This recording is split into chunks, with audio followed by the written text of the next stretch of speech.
2024 సంవత్సరము boiler bill మీద మాట్లాడడానికి అవకాశం ఇచ్చినటువంటి ప్రధానమంత్రి వర్యులైనటువంటి శ్రీ నరేంద్ర మోదీ గారికి మరియు ఆంధ్ర రాష్ట్ర ముఖ్యమంత్రి వర్యులైనటువంటి గౌరవనీయులైన నారా చంద్రబాబు నాయుడు గారికి నా యొక్క ధన్యవాదాలు తెలియజేస్తున్నాను.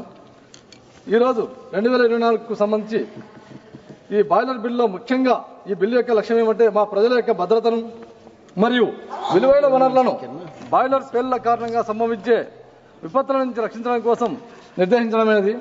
ఈ బిల్లులో ప్రధాన అంశాల్లో మొదటిగా వ్యాపారం యొక్క నిర్వహణ సౌలభ్యం కోసం ఈజ్ ఆఫ్ డూయింగ్ బిజినెస్ ను పెంచే అవకాశం ఉంది. అధ్యక్ష, చట్టపరమైన వ్యవస్థను పునర్వ్యవస్థీకరించడం ద్వారా 7 నేరాలలో 3 నేరాలను డీక్రిమినలైజ్ చేయడం వల్ల ముఖ్యంగా సూక్ష్మ మరియు చిన్న మధ్య తరహా సంస్థలకు ఎంఎస్ఎంఈలకు నిర్వహణ భారాన్ని తగ్గిస్తుంది. అధ్యక్ష, ఇకపోతే రెండో అంశం అధ్యక్ష, కోర్టు విధించేటువంటి జరిమానాల స్థానంలో కార్యనిర్వహణ జరిమానాలను ప్రవేశపెట్టడం ద్వారా నియంత్రణ ప్రక్రియ వేగంగా జరిగి సమర్థవంతంగా ముందుకు సాగుతుంది. అధ్యక్ష, ఈ బిల్లులో ఈ సంస్కరణల ద్వారా ప్రధానమంత్రి నరేంద్ర మోదీ గారి యొక్క నాయకత్వంలో ప్రభుత్వం వ్యాపార నిర్వహణ భారాన్ని సౌలభ్యతాన్ని మరింత పెంచుతుందని చెప్పేసి కోరుకుంటున్నాను. అధ్యక్ష, ఇకపోతే అధ్యక్ష, మా గౌరవనీయ ముఖ్యమంత్రి వర్యుడు నారా చంద్రబాబు నాయుడు గారు ఆంధ్రప్రదేశ్లో వారి యొక్క నాయకత్వంలో వ్యాపార నిర్వహణ వేగం పెంచి గత 3 నెలల్లో ఈజ్ ఆఫ్ డూయింగ్ బిజినెస్ మరియు స్పీడ్ ఆఫ్